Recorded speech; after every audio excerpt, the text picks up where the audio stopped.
In SharePoint Online, connect with your colleagues in one place with a team or communication site.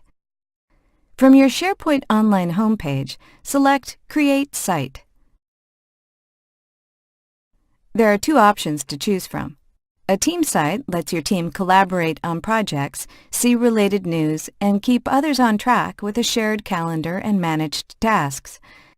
With a communication site, share news or information and engage with a large audience using modern and visual layouts. We'll choose a team site. Type in a site name and see if it's available.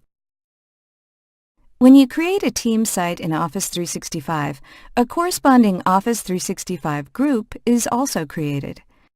With an Office 365 group, there's no need to make an email distribution list. Anyone can contact your entire team with this email address. Type in a description for your site and select a privacy setting. For now, we'll select Private and select Next. Add additional site owners and group members as needed. And any member of your team site can create and customize pages, document libraries, or lists. When you're ready, select Finish. And your team site is live, and you can now add content to it.